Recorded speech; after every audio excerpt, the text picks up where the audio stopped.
네, 오늘 14일로 예정돼 있던 이재용 삼성전자 부회장의 재판이 연기되면서 이런저런 말들이 나오고 있는데요. 오늘 이호영 변호사의 뉴스와법에서 자세히 들여다보도록 하겠습니다. 이 변호사님 어서 오십시오. 네, 안녕하세요. 네, 일단 이재용 부회장 재판이 연기된 이유부터 좀 들어볼까요? 네, 지금 재판이 이건 공판 준비 기일인데요. 원래 오는 14일 오후 2시 5분에 이제 삼성전자 이재용 부회장에 대한 공판 준비 기일이 원래 잡혀 있었습니다. 네.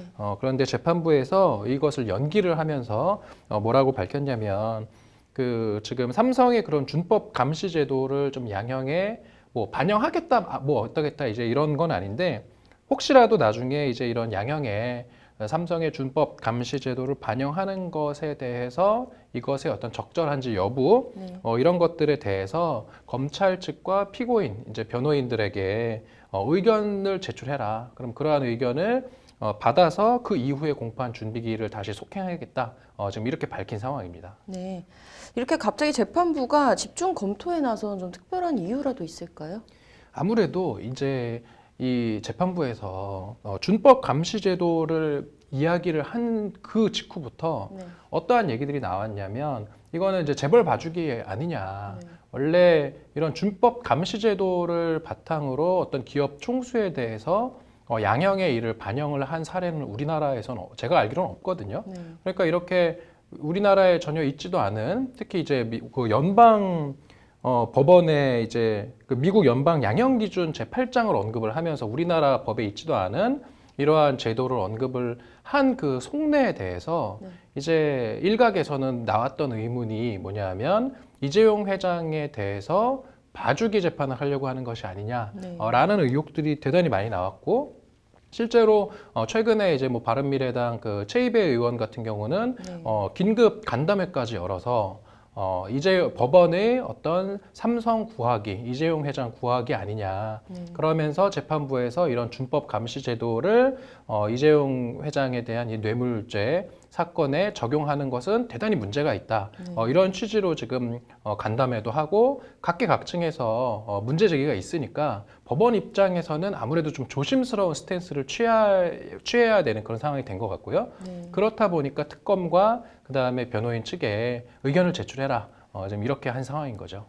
네, 이렇게 비판의 목소리처럼 이 준법감시위원회에 대한 실효성 논란이 지금 계속 이어지고 있지 않습니까?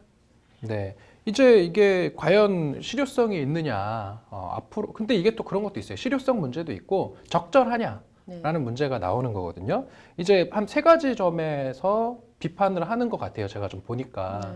먼저 이게 지금 준법감시위원회라는 것이 지금 미국 연방 양형기준 제8장에 나오는데 이 8장은 보면 Sentencing of Organization이라고 해서 개인에 대한 양형 기준이 아니라 조직, 오거나이제이션이니까요. 그 조직에 대한 양형 규정인데 지금 이 사건 재판 같은 경우는 피고인이 삼성이 아니에요. 이재용 회장 개인이거든요.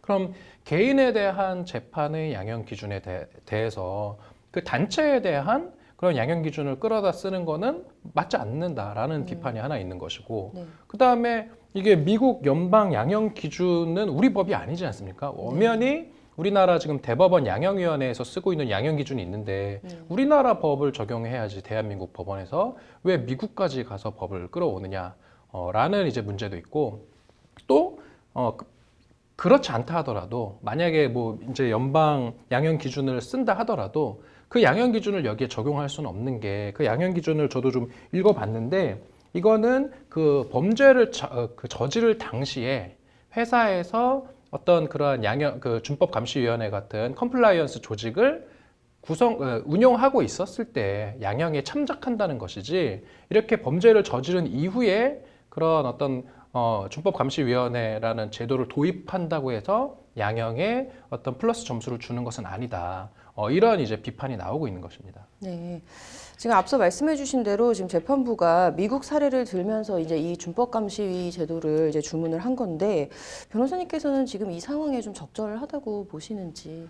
뭐 솔직히 좀 왜 그런지 이해는 안 돼요. 그러니까 만약에 지금 여러 가지 뭐 법률가들이나 뭐 각종 단체들에서 문제 제기하는 지금 제가 방금 정리해드린 이런 것에도 불구하고 준법감시위원회라는 어떤 조직을 삼성에 도입을 했다고 해서 그 삼성이 아닌 개인 이재용의 재판에 유리한 양형으로 고려를 한다면 이것은 좀 제가 봤을 때는 대단히 무리수여서 과연 재판부가 정말로 그렇게 할까 좀 지켜봐야 될 대목인 것 같습니다. 네. 그렇다면 좀 변호사님께서는 뭐 이번 상황이나 앞으로 뭐 재판부의 뭐 판단이라든지 좀 전망 어떻게 보십니까? 좀 어려운 질문인데요. 일단 지금 이재용 부회장에 대한 재판 같은 경우는 최근에 대법원에서 파기환송돼서 지금 항소심으로 다시 넘어간 거지 않습니까? 대법원에서 파기환송되면서 뇌물 액수가 지금 80억 원 이상이 되어버렸어요. 그러니까 그 우리나라 어쨌든 법정형 기준으로 보면 5년 이상 또는 무기징역까지도 처할 수 있는 상황이고 이런 경우는 사실은 뭐 집행유예는 좀 어렵거든요. 물론 이제 장량 감경 제도가 있어서 한번 장량 감경하면 2년 6개월까지 선고형의 그 하한이 결정될 수는 있어서 집행유예를 선고하는 것이 불가능한 건 아닌데 지금 우리나라 현행 양형 기준에 따르면은 80억 원 정도 뇌물을 받은 사건에 집행유예를 주는 거는 사실상 안 되거든요.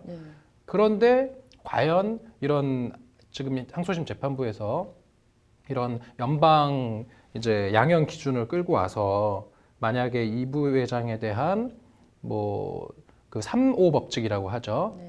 징역 3년에 집행유예 5년을 선고를 한다면 아마 두고두고 사람들한테 회자되는 그런 좀 논쟁적인 판결이 되지 않을까.